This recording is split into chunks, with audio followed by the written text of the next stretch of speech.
I actually made that song for Taven's theme song. It's pretty good. Welcome back to another chapter of Final Combat. Last time, Raiden has actually led a small team of heroes, Hanzo, Aiko, Nightwolf, Frederick, and Kung Lao, to the Netherrealm.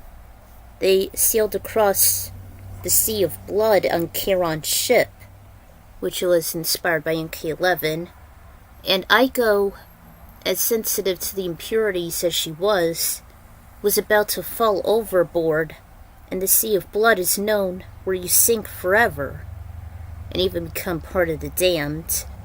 But she was actually saved by Caro, who just shown up at the nick of time, and she was introduced to him, so was the team, and they soon disembarked away from the sinking ship and made it to Shinnok's spire.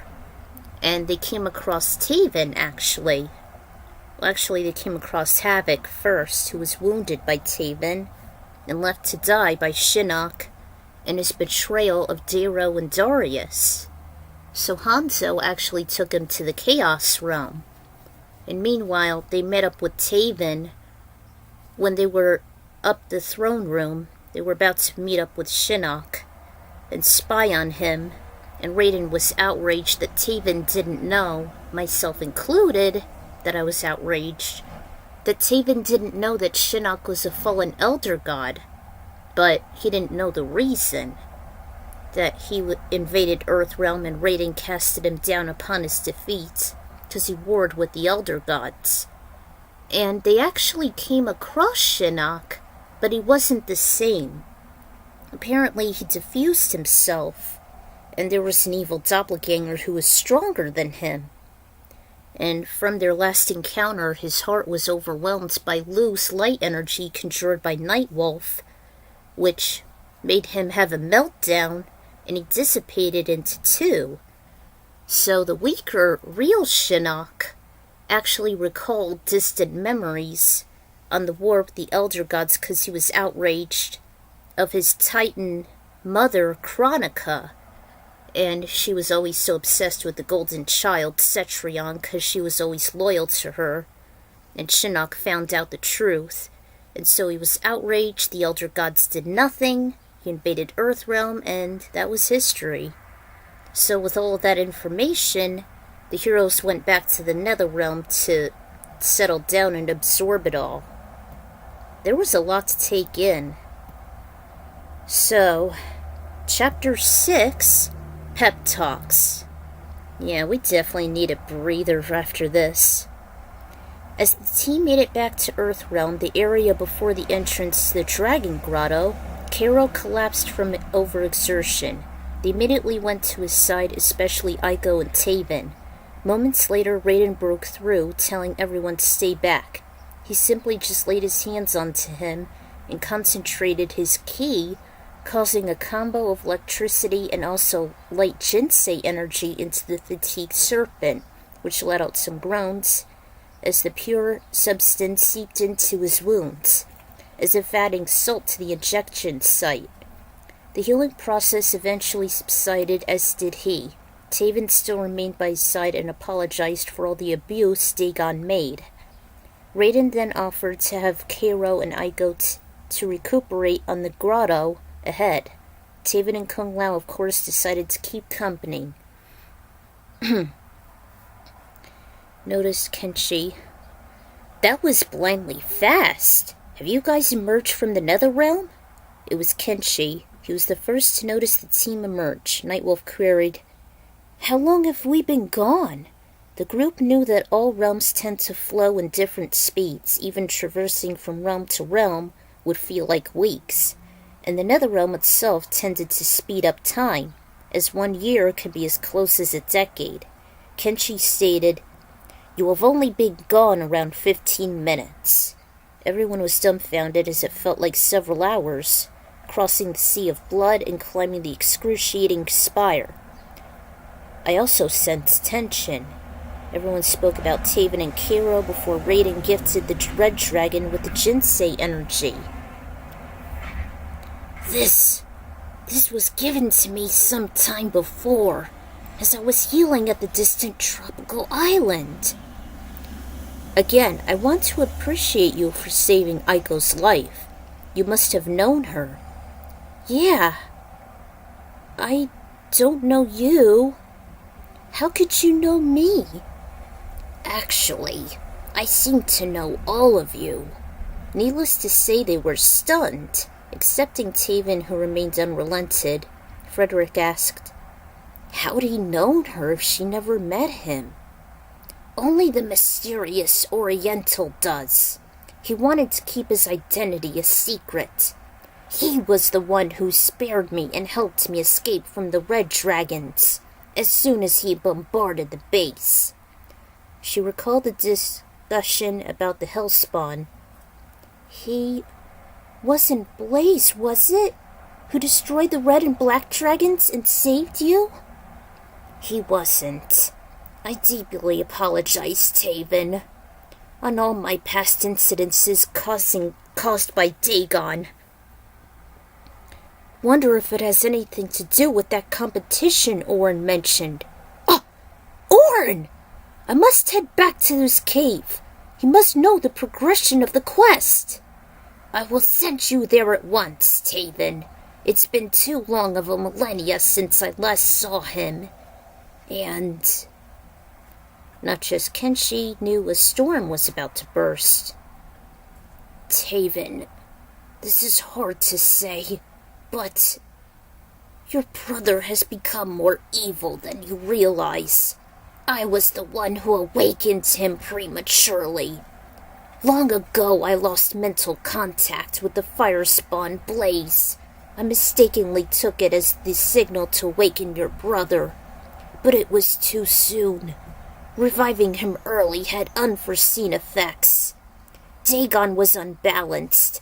He was outraged that he had been manipulated by your parents and demanded to know the true purpose of the quest. Did they tell him? Perhaps. Whatever he learned must have disturbed him greatly. He killed them both. Killed them? Impossible! Father was a god. Mother was a powerful sorceress. How he did it is of little importance. They are gone, and I am to blame. Do not condemn yourself. Nevertheless, I wish to atone for my mistake. Still, I must see to him. Confirmed and affirmed, Caro offered to conjure a portal to Orin's desolate location, leaving some of the heroes bewildered.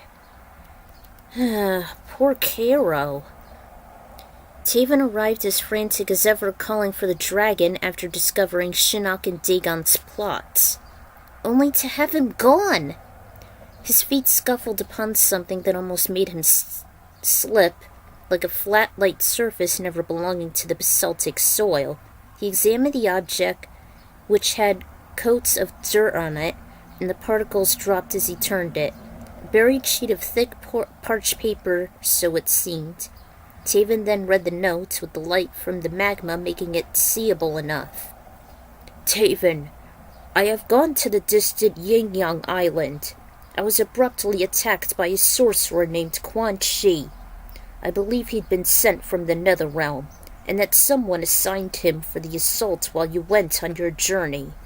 Alone and vulnerable, I was saved by a powerful fighter who fended off Quan Chi.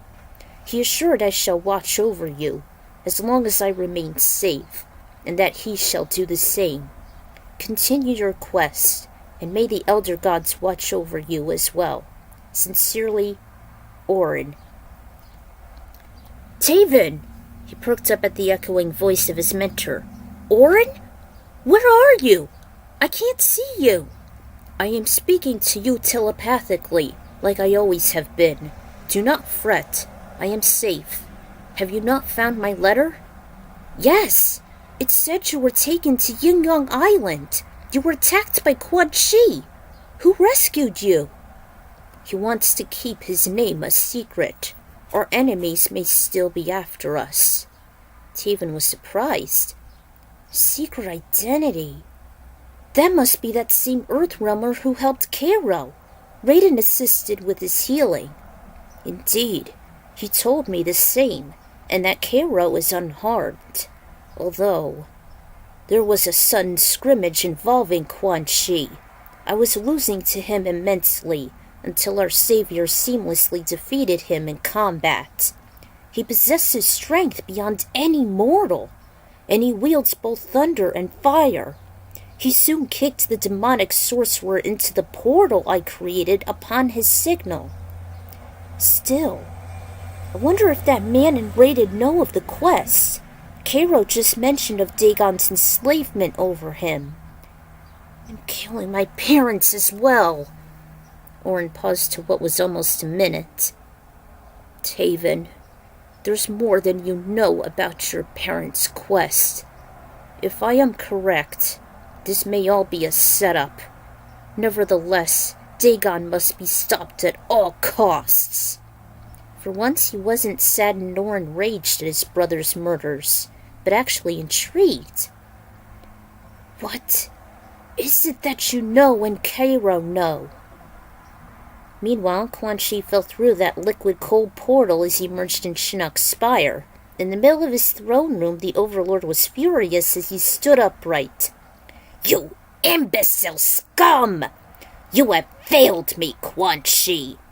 How is it you can be outmatched by a pathetic elderly dragon? The blanched Overlord rose slowly and struggled. He was not alone, my lord. There was someone who assisted him and nearly finished me. Nonsense!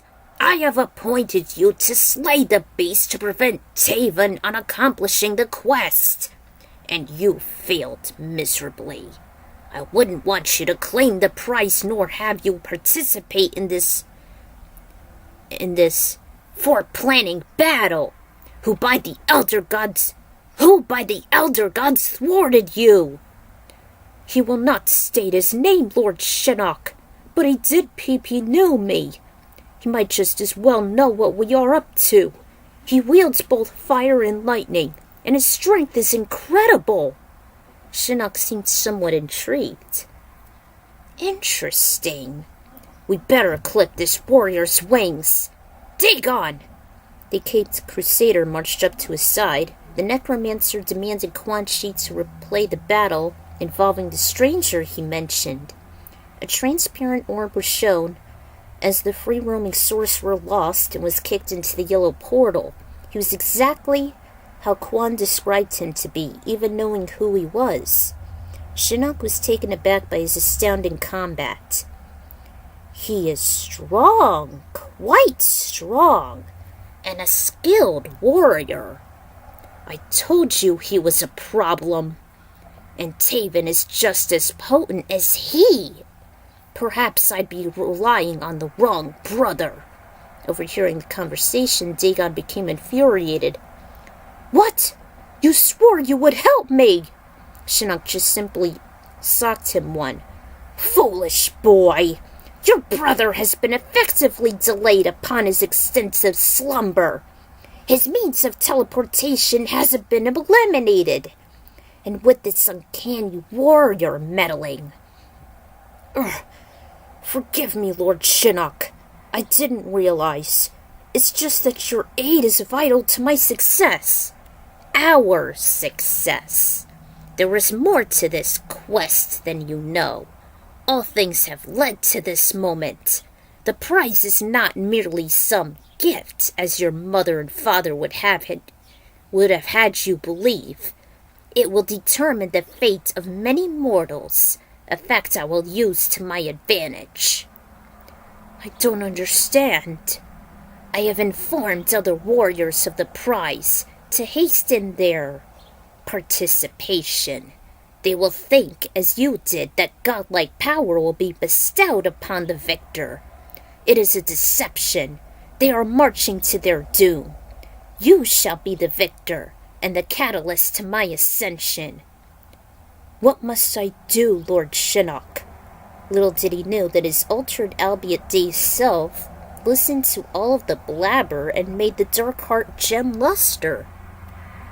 At the Grotto's sacred fountain, Aiko and Caro were relaxing with their ailments, while their ailments were being healed internally and externally, respectively.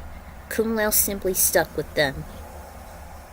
Hey, Kung Lao, do you really think that this Oriental that helped us may be Liu Kang? He said he doesn't want his identity shown. His enemies may be after him, if he could. Has he told you? No, but I have heard of the martial artist you speak of. He was the champion of Earthrealm, and he and I restored Adania from Shao Kahn. We just decimated Onaga too recently, and we were deemed as champions for all the realms. Yeah, and since he can wield fire with lightning and saved you, it might be his other counterpart. I mean, I was actually sent back in time, and my past self still exists, in New Jersey. So, perhaps he would be another incarnate from a different time. That shall not be. If he was, then who would send him back? Could it be Kronika? Shinnok's mother. We don't know much about the Titaness. Us in Adenia, not even the Pantheon. As the Keeper of Time, and since she's been rumored to have power narrowly equal to the One Being. I doubt she's really on our side. Aiko's breath was cut short and her head began to ache. She took out her heart gem, remembering the terrifying fact that Shinnok managed to still use her abilities manipulating the heart and thus communicating it from another world. The jewel itself looked as if it was slightly expanding like a swelling organ. Kung Lao, look! Raiden, Kenshi, and Nightwolf's gems reacted the same way, but only the Thunder God took it out and examined it. All of a sudden, his head swam as he found himself atop of a pyramid, gravely wounded while Shao Kahn stood over him. His hammer was risen above, amongst the hellfire burning beside them. All the elemental did was mutter, "He must win." The hammer went straight down to Raiden's head. The real Raiden lost the vision and was stunned by the recoil. The group muttered if he was all right. "Brother!" Fujin ran to the small gathering from the sidelines. "I must apologize for being late for your summons, but luckily I was able to watch it thanks to the Matoken's gizmo, even from the special forces. Are you all right?" "I think so. I couldn't make it. I was in the Crimson Forest at the mountainside before the Red Dragon's stronghold. I then noticed Taven and followed him there. I was about to stop him when I felt I was frozen in time. It wasn't until about a second later, maybe more than that, where I observed the base went ablaze. Better than never. Where's Taven anyway?" "He escaped from the blast, but it's not from blaze like we thought." Who? Caro said that an elemental and talented firebombed the base, and the majority of the red and black dragons were slaughtered. He also helped Caro escape, who soon saved Aiko's life as we were traversing through the Netherrealm. Brother, we must not let Taven continue on the quest. He doesn't know this can just be a setup. He's with Orin now. Caro warned him of Daegon and his corruption, and we were planning on an espionage in the Netherrealm. Blaze won't be our only adversary, and Shinnok is conspiring as well. Shinnok? I should have known. He must win. Who must win? I am not certain. Shinnok has managed to split himself into two forms. His weaker self was the result of wasting away his vitality, the same way I used to do. His former self is powerless, although we managed to create an ominous duplicate of Aiko's heart. That was how we saw those visions. He's been communicating to us indirectly. Nightwolf was shown Frederick the rounds, and Kenshi walked with him, but he signaled he'd keep a mind out for the gods' discussion. By the Elder Gods! So he split himself into two, without the use of his amulet. I shall not fetch it for him. Hanzo left for the Chaos Realm. I believe Havoc may help us like he did with Onaga. So, what of Armageddon and Blaze? He must win? I doubt it is Taven. But he recalled Caro's words about his former caretaker. He knows us, brother. That mysterious fire and thunder wielder. He might as well be a god. It's him. He must win. What if he is Liu Kang? There may be a hope after all. What are you talking about, brother? Don't you see? Aiko traveled through time, so it's likely he has as well. If it's true, he was the one who destroyed the two criminal clans and saved Caro. Maybe that means he's on our side. That mysterious Oriental. It might be him, but we don't know for sure, not unless we see him first. Where is Liu Kang now? He's in Edenia. Then, perhaps I shall see him when he returns. We have much to discuss. So it's most likely there's a different version of... It's most likely there's a different version of Liu Kang out there, but we don't know, unless if we should meet him personally. It seems possible. Aiko was a different version too. Different than her younger counterpart. Kiba was let out. Hey, did I hear you guys talk about my master? Yeah, we were just talking about him, Kai. He had left for Edenia, Kai. The rookie just blushed. The special forces and the Lin Kuei shall be joining us soon. They need some time to repair. Sonya's been preoccupied with the new Takunin clan and Kano, as are the Lin Kuei with Sector and Oniro's possible return. She shouldn't worry. I'm sure that stranger took care of them well. Although, it kind of made me curious.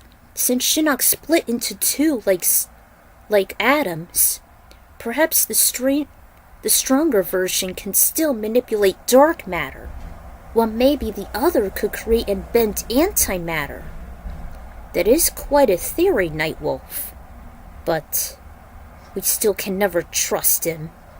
He's been transmitting signals to us through Aiko's abilities. So perhaps he may have a change of heart? I think Shinnok might be. Aiko and Lao Tsun Caro gazed upon the jewel. Her head swam a little as she hallucinated Revenant Liu Kang and his cohorts greet Shinnok after they emerged from a portal.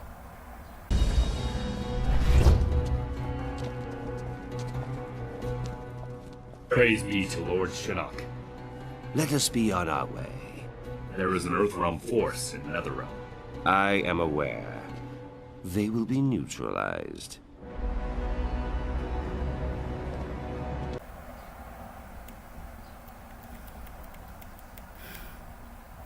The vision ended, and Lao wondered if she was alright.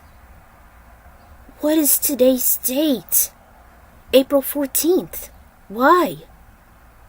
I think this might be the same date I escaped from my dystopian future, but I couldn't tell from it, till I went back to the past. It felt as if I was living the same day over and over with the same routine, like a time loop. We're just living through hell. We're just the Chinese version Diu. I doubt it was Chronica, as she seemed very self-centered, only caring for her golden child, that being Cetrion, which is true in MK11, especially Aftermath. Both Aiko's and Lao's heads reacted simultaneously as if their brains were swelling. Visions of a missing head from an engraving entered through them. I just saw a cave drawing's head gone from its body. It's almost as though it had been erased. Caro's eyes just widened, having that epiphany. Now it all makes sense. Blaze, he isn't just the embodiment of the end. He's the destruction to all realms. There are indeed fates worse than death. What do you mean? Blaze, he isn't just the bringer of Armageddon. His flames aren't just meant for disaster and death. A mortal is transported to either heaven or the Netherrealm. But what if you cannot? What if your entire being has been erased like that etching? Not just having your body and soul obliterated, but to be erased from existence.